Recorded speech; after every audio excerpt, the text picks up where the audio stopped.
Hi friends, welcome to WeLearn. International ഓർഗനൈസേഷൻസിനെ കുറിച്ച് നമ്മൾ ഡിസ്കസ് ചെയ്യുന്നതിൻ്റെ മൂന്നാമത്തെ വീഡിയോ ആണ്.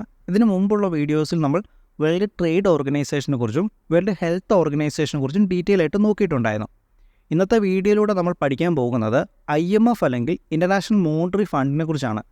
നമ്മുടെ യുണൈറ്റഡ് നേഷൻസിൻ്റെ സാമ്പത്തികപരമായിട്ടുള്ള കാര്യങ്ങൾ നോക്കുന്ന അതുമായിട്ട് ബന്ധപ്പെട്ട UN-ൻ്റെ ഫിനാൻഷ്യൽ ഏജൻസിയാണ് ഇൻ്റർനാഷണൽ മോണിറ്ററി ഫണ്ട്. അപ്പോൾ ഇതുമായിട്ട് ബന്ധപ്പെട്ട അനേകം ഫാക്ച്വൽ ഇൻഫോർമേഷൻസ് വിവിധ എക്സാംസിന് റിപ്പീറ്റ്ലി ചോദിക്കാറുള്ള ഒന്നാണ്. IMFൻ്റെ ഹെഡ് ക്വാർട്ടേഴ്സ് സ്ഥിതി ചെയ്യുന്നത് യുണൈറ്റഡ് സ്റ്റേറ്റ്സിലെ വാഷിങ്ടൺ DC-യിലാണ്. നമ്മുടെ അമേരിക്കയിലെ വാഷിങ്ടൺ DC-യിൽ തന്നെയാണ് IMFൻ്റെ ഹെഡ് ക്വാർട്ടേഴ്സും അതുപോലെ തന്നെ വേൾഡ് ബാങ്ക് ഗ്രൂപ്പിൻ്റെ ഹെഡ് ക്വാർട്ടേഴ്സും സ്ഥിതി ചെയ്യുന്നത് അമേരിക്കയിലെ വാഷിങ്ടൺ DC-യിലാണ്. നമ്മൾ ഈ ടോപ്പിക്ക് ഡിസ്കസ് ചെയ്യുന്ന 2024 ഇതുവരെ IMFൽ 190 അംഗരാജ്യങ്ങളാണുള്ളത്.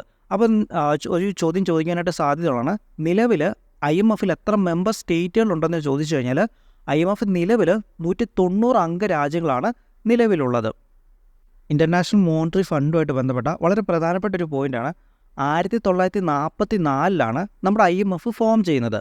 1944 IMF ഫോം ചെയ്യുന്നതെങ്കിലും ഇതിൻ്റെ ഫങ്ഷനിങ്ങും ഓപ്പറേഷൻസും എല്ലാം ആരംഭിക്കുന്നത് 1945 ഡിസംബർ 27 29 അംഗരാജ്യങ്ങൾ ചേർന്നുകൊണ്ടാണ്.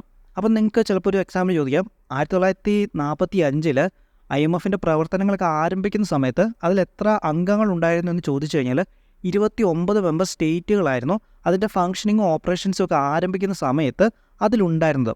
അതുകൂടാതെ തന്നെ നമ്മുടെ ലോകരാജ്യങ്ങൾക്കിടയിൽ global lender of last resort എന്ന പേരിൽ അറിയപ്പെടുന്നത് നമ്മുടെ IMF ആണ്. നമുക്കറിയാം പല വികസിത രാജ്യങ്ങളുണ്ട്, അതുപോലെ തന്നെ നമുക്ക് വികസിച്ചുകൊണ്ടിരിക്കുന്ന അങ്ങനെ വരുന്ന അണ്ടർ ഡെവലപ്ഡ് ആയിട്ടുള്ള രാജ്യങ്ങളുണ്ട്. ഈ രാജ്യങ്ങൾക്കെല്ലാം വിവിധ ആവശ്യങ്ങൾക്ക് വേറെ ഒരു സാഹചര്യത്തിൽ നിന്ന് ഇവർക്ക് മണിയൊന്നും ലഭിക്കാതെ വരുന്ന സമയത്ത് ആ രാജ്യങ്ങളെ സഹായിക്കാനുള്ള ലാസ്റ്റ് റിസോർട്ട് എന്നറിയപ്പെടുന്നത് നമ്മുടെ IMF ആണ്. അതായത് ഇപ്പോൾ ഏതെങ്കിലും രാജ്യങ്ങൾ വലിയ കടക്കണിയിൽ പെടുകയാണ്, നമുക്ക് ഉദാഹരണം പറയുകയാണെങ്കിൽ നമ്മുടെ ശ്രീലങ്ക, അതുപോലെ തന്നെ നമുക്കറിയാം നമുക്കിവിടെ BOT ക്രൈസിസ് വന്നിട്ടുണ്ട്, ബാലൻസ് ഓഫ് പേയ്മെൻറ്റ് ക്രൈസിസ് ഇന്ത്യയിൽ വരുന്ന സമയത്തും നമ്മളെ സഹായിച്ചത് നമ്മുടെ IMFും വേൾഡ് ബാങ്കൊക്കെ ചേർന്നിട്ടാണ്. അപ്പോൾ അതുപോലെ ഈ ലോകരാജ്യങ്ങൾ വലിയ പ്രശ്നങ്ങളൊക്കെ നേരിടുന്ന സമയത്ത് അവരെ ആരും സഹായിക്കാനൊന്നും ഇല്ലാതെ വരുന്ന സമയത്ത് അവരുടെ global lender of last resort എന്ന പേരിൽ അറിയപ്പെടുന്നത് നമ്മുടെ IMF ആണ്.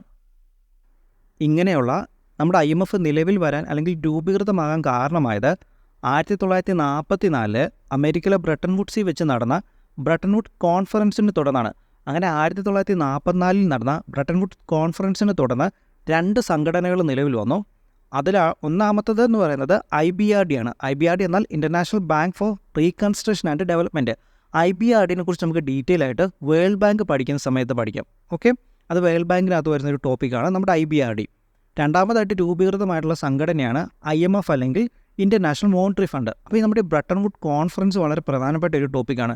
പലതവണ ചോദിച്ചിട്ടുണ്ട്, നമ്മുടെ IMF നിലവിൽ വരാൻ കാരണമായിട്ടുള്ള കോൺഫറൻസ് ഏതാണ് അല്ലെങ്കിൽ അതുമായിട്ട് ബന്ധപ്പെട്ട സംഭവം ഏതാണെന്നൊക്കെ ചോദിച്ചിട്ടുണ്ട്.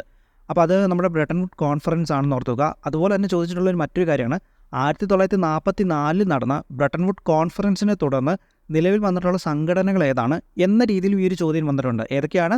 നമ്മുടെ IBRDയും IMFും ആണ് ബ്രട്ടൺ വുഡ് കോൺഫറൻസിനെ തുടർന്ന് നിലവിൽ വന്നിട്ടുള്ള സംഘടനകൾ എന്ന് പറയുന്നത്. അതുപോലെ തന്നെ നമ്മുടെ IMFൻ്റെ പ്രധാനപ്പെട്ട മിഷൻസ് എന്ന് പറയുന്നത്, ഒന്നാമത്തത് സെക്യൂർ ഫിനാൻഷ്യൽ സ്റ്റെബിലിറ്റി. അപ്പോൾ നമുക്കറിയാം ലോകത്തുടനീളം വിവിധ രാജ്യങ്ങളുണ്ട്. അപ്പോൾ ഈ രാജ്യങ്ങൾക്കിടയിൽ ഒരു ഫിനാൻഷ്യൽ സ്റ്റെബിലിറ്റിയൊക്കെ ഉറപ്പുവരുത്തുക. രണ്ടാമതായിട്ട് ഫെസിലിറ്റേറ്റ് ഇൻ്റർനാഷണൽ ട്രേഡ്. നമ്മുടെ ലോകത്തുടനീളമുള്ള ഇൻ്റർനാഷണൽ ട്രേഡിനെ ഒന്ന് സുഗമമാക്കുക. രണ്ടാമതായിട്ട് റെഡ്യൂസ് പോവേർട്ടി, ലോകരാജ്യങ്ങൾക്കിടയിലുള്ള ദാരിദ്ര്യ നിർമ്മാർജ്ജനം നടത്തുക. നാലാമതായിട്ട് പ്രൊമോട്ട് സസ്റ്റൈനബിൾ എക്കണോമിക് ഗ്രോത്ത്. അതായത് നമ്മുടെ ഒരേ സമയം നമുക്ക് എക്കണോമിക് ഗ്രോത്തും വേണം, അതിൻ്റെ കൂടെ തന്നെ നമ്മൾ നമ്മുടെ പ്രകൃതിയും സംരക്ഷിക്കേണ്ടതായിട്ടുണ്ട്. അങ്ങനെ നമ്മുടെ പ്രകൃതിയെ സംരക്ഷിച്ചുകൊണ്ടുള്ള ഒരു സസ്റ്റൈനബിൾ എക്കണോമിക് ഗ്രോത്തും നമ്മുടെ IMFൻ്റെ മിഷൻസിലൊന്നാണ്. അടുത്തതായിട്ട് IMFായിട്ട് ബന്ധപ്പെട്ട് നമ്മൾ പഠിക്കേണ്ട വളരെ പ്രധാനപ്പെട്ട ഒരു പോയിൻ്റുണ്ട്. നമ്മുടെ IMF ഉണ്ടല്ലോ, നമ്മുടെ IMFൻ്റെ ഫസ്റ്റ് ഡെപ്യൂട്ടി മാനേജിംഗ് ഡയറക്ടറായിട്ടുള്ള വ്യക്തി എന്ന് പറയുന്നത് നമ്മുടെ ഗീതാ ഗോപിനാഥാണ്. ആ ഒരു കാര്യം വളരെ പ്രധാനപ്പെട്ടതാകുന്നത് IMFൻ്റെ ഫസ്റ്റ് ഡെപ്യൂട്ടി മാനേജിംഗ് ഡയറക്ടറായിട്ടുള്ളൊരു വ്യക്തി നമ്മുടെ ഇന്ത്യൻ വംശജയാണ് എന്നുള്ളതുകൊണ്ടാണ്. അപ്പോൾ IMFൻ്റെ ഫസ്റ്റ് ഡെപ്യൂട്ടി മാനേജറായിട്ടുള്ള വ്യക്തി ആരാണ്? നമ്മുടെ ഗീതാ ഗോപിനാഥാണ്. IMF-ആയിട്ട് ബന്ധപ്പെട്ട് അടുത്തായി ചോദിക്കാൻ സാധ്യതയുള്ള വളരെ പ്രധാനപ്പെട്ട ഒരു കാര്യമാണ്. നമ്മുടെ IMF-ൻ്റെ തലവൻ എന്ന് പറയുന്നത് അതിൻ്റെ മാനേജിങ് ഡയറക്ടറാണ്. അങ്ങനെ IMF-ൻ്റെ തലവനായ അല്ലെങ്കിൽ മാനേജിങ് ഡയറക്ടറായ ആദ്യത്തെ വ്യക്തി എന്ന് പറയുന്നത് കെമിലി ഗട്ടാണ്. രണ്ടാമതായിട്ട് ഇപ്പം നമ്മൾ സംസാരിക്കുന്നത് 2024 ഇപ്പോഴത്തെ IMF-ൻ്റെ മാനേജിങ് ഡയറക്ടർ അല്ലെങ്കിൽ MD എന്ന് പറയുന്നത് ക്രിസ്റ്റലീന ജോർജീവയാണ്. അപ്പോൾ ഈ രണ്ട് വ്യക്തികളെക്കുറിച്ച് ഓർത്ത് വെക്കുക. IMF-ൻ്റെ ആദ്യത്തെ MD ആരായിരുന്നു, അതുപോലെ തന്നെ IMF-ൻ്റെ നിലവിലത്തെ MD ആരാണ്, അതുപോലെ തന്നെ ഗീതാ ഗോപിനാഥിൻ്റെ കാര്യം. ഈ 3 വ്യക്തികളുടെ പേര് നിങ്ങൾ IMF-ആയിട്ട് ബന്ധപ്പെട്ട് നിങ്ങൾ ഓർത്തിരിക്കുക. അത് 3 വളരെ പ്രധാനപ്പെട്ട പേരുകളാണ്. അടുത്തൊരു കാര്യം ചോദിക്കാൻ സാധ്യതയുള്ളത്, എന്നാണ് ഇന്ത്യ IMF-ൽ മെമ്പർ ആയതെന്നുള്ളത്. നമുക്കറിയാം IMF-ൻ്റെ ആദ്യത്തെ കോൺഫറൻസ് നടന്നത് 1945 ഡിസംബർ 27 അപ്പോൾ അതിനകത്ത് 29 അംഗരാജ്യങ്ങൾ പാർട്ടിസിപ്പേറ്റ് ചെയ്തു എന്ന് ഞാൻ പറഞ്ഞു. ആ 29 അംഗരാജ്യങ്ങളിൽ ഒന്നെന്ന് പറയുന്നത് നമ്മുടെ ഇന്ത്യയാണ്.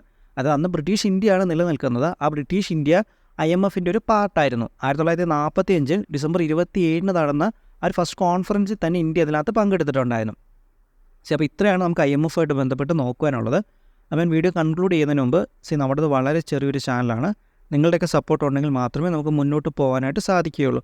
അപ്പം എല്ലാവരും ലൈക്ക് ചെയ്യണമെന്നും കമൻറ്റ് ചെയ്യണമെന്നും ആരെങ്കിലുമൊക്കെ ചാനൽ സബ്സ്ക്രൈബ് ചെയ്തിട്ടില്ലെങ്കിൽ സബ്സ്ക്രൈബ് ചെയ്യണമെന്നും എന്നിട്ട് ഫ്രണ്ട്സിനൊക്കെ ഒന്ന് ഷെയർ ചെയ്യണമെന്നും അതുപോലെ തന്നെ വീഡിയോയിൽ എന്തെങ്കിലുമൊക്കെ പോരായ്മകളുണ്ടെങ്കിൽ അതിൻ്റെ അടുത്ത് പറയണമെന്നും ഞാൻ നിങ്ങളുടെ അടുത്ത് റിക്വസ്റ്റ് ചെയ്യുവാണ്. അപ്പോൾ ഓക്കെ, താങ്ക് യു.